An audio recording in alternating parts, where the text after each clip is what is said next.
if my whole yung buong Ililikha is an anti-mall, the opposite of the mall, bawal ang mga food chains dito. Lahat ng mga stalls dito are run by artists, no?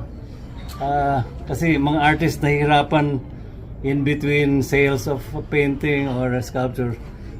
Kung minsan matagal, they're not selling commodities like SM. They need some income. So most of these little kiosks are run by artists and at very very very very concessional prices, no? Itong cinematheque, ang pangalan nito ay Balanghay ni Ikeng. I guess maybe alam niyo kung sino si Ikeng. Enrique de Malacca. Enrique de Malacca. I think more and more people should know about that part of history. Kasi we always hear history from kanila, version nila, mga colonizer, tapos tayong inaapi. They never listen to our islanders' version. Anyway, ito sa entrance, ito yung Battle of Two Goddesses of the Winds, no? Okay, ito si Inabian, Goddess of the Wind ng Ifugao. We know about her from the Ifugao folk traditions. Si Inabian was an ordinary mortal, and one day she was weaving her backstrap loom. Alam niyo yung backstrap loom? Yung may belt sa likod. And may belt siya sa likod. And while she was weaving, nakita siya ng mga gods at they started to test her, no? Subukan nga natin itong babae. So they started blowing her.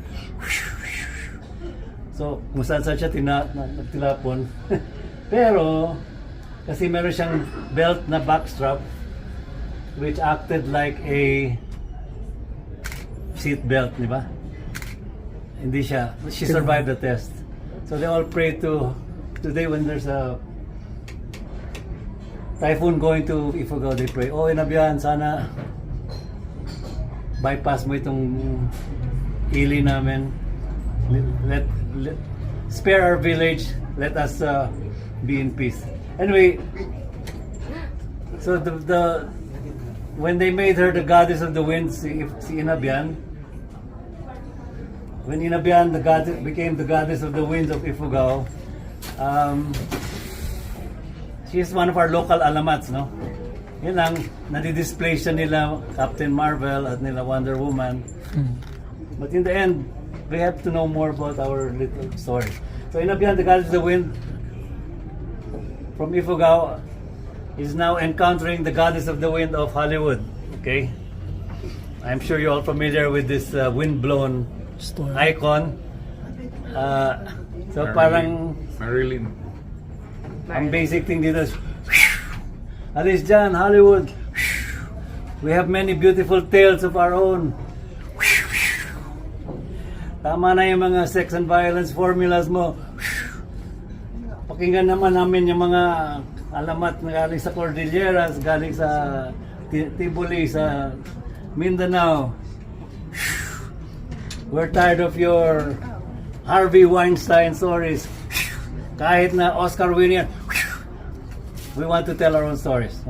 That's why itong cinema is it's mainly for indie films, no? Bawal ang mga blockbuster na maraming madugo at maraming motel scenes. I think we have had enough of that. I can tell you a little bit more inside. Like, pasok for short, I'll tell you a little bit more about the cinema. Alam mo, itong buong Ililikha, walang kaplano-plano, okay? Walang architectural plan, walang studies. It was basically a bathala na architecture, no? So more intuitive yung ano. So ang pangalan nitong place is itong Balanghay ni Ikeng, no? And Ikeng, as we already been told, si Ikeng is yung, I'm sorry, the light's not so good, no? Siya yung alipin ni Magellan or assistant or katulong, and he was known in the history books as Enrique de Malacca. Nakasulat siya sa Chronicles of the Voyage, which was written by Antonio Pigafetta. Na-publish itong memoirs niya noong 1523. Pero the whole voyage mula nung 1519 hanggang 1523, 1522 na talagang madetalya. Si Pigafetta had the eyes of a good documentarist. Talagang ang dami niyang napansin, language details, customs, parang anthropological ang eye niya when he was encountering mga natives. Anyway, ang importante pagdating dito, maraming sinulat si Pigafetta, no? Hey, itong kasama ni Magellan ay yung alipin niya. And kasama siya pag tawid ng Atlantic, di ba? Okay, ang pangalan niya is Enrique de Malacca because in those days they give you a Christian name. Okay, Enrique after Henry the Navigator. And then, syempre after that, dahil binili kita sa Malacca, kaya Enrique de Malacca. Kung dito sa Baguio nabili, naging Enrique de Baguio. So it's not necessary that Enrique was from Malacca. Ngayon, I like to capitalize on that. Basta ang alam natin, kasama ni Magellan after he bought him, he must have been a special assistant, a special valet, a special interpreter. Basta sinama niya back to Europe. And then sa Europe, Magellan was thinking of new route, no? A new route to the Spice Islands. Yan ang pinaka-selling point niya. He was not able to convince yung king niya, si Dom Manuel ng Portugal. Parang ayaw. Na bad trip yata siya dun sa trip. Maraming na intriga. So lumipat siya sa Spain and he was able to get, as we all know, he sailed for the King of Spain. The rest is history. They built 5 ships. They crossed the Atlantic. Pagdating sa Brazil, kinapaka pa yung Brazil para hanapin yung isang butas. And they found yung tinatawag na Strait of Magellan. Ayan, dumating sila sa Pacific. Si Enrique, I think, maybe you can take a close-up later, Enrique there. Si Enrique was, okay, basta may homing instinct siya. Yan ang sa kwento ko.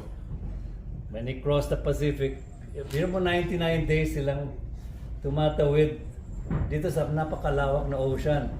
And at that time, ang belief is the world is flat, di ba? Oy, flat ang mundo, kaya any day now, 25 days, 75 days, 85 days, 90. Baka may Niagara Falls dun sa dulo ng mundo ng Pacific Ocean. So, with the belief that the world is flat, everybody wanted to go back, no? Kaya ang daming mutiny, ang daming mga gustong bumalik sa Spain, pero somehow tuloy-tuloy si Magellan. One more day, one more day. I would like to give credit to Enrique, siguro. Minamasahe niya, Master, walang problema, just sundan mo yung lubog araw. Unti-unti. And true enough, pagdating nila sa Samar, was the first island that they hit, no? Ayan, Samar. Sabi ni Magellan, uy, kayong manggi yung mga tao dito, black hair gaya mo. Enrique, try to talk to the natives. Baka ito na yung Spice Islands na hinahanap namin. Parang ginamit na linguistic Geiger counter si Enrique. So, sinubukan niya. Pero sa first island, waray-waray yung salita, no go, hindi sila nagkaintindihan. And that's in the book of Pigafetta. Hindi sila nagkaintindihan sa Samar. A few days later, they went on to Limasawa and Cebu. Wow, marunong si Enrique magsalita ng local. Don't forget, every island has its own language. Language, hindi lang dialects. So in a way, Enrique had now, after going around with his master, nakabalik siya sa isla kung saan yung katutubong salita niya ay napag-aralan niya. Where else would he have learned to speak that? So this gives me a little a groundwork for a framework or thesis na the first man who went around the world and went back to his island might have been Enrique de Malacca. Okay? Of course, we always listen to world history written by yung mga dayuhan. So, if you ask any kid right away, sa alam mo, paano yung mga quiz of 1/4 paper. Oh, kids, ano sila ang unang sagot na si FM? Hindi yung FM natin. FM na Ferdinand Magellan. Ayan.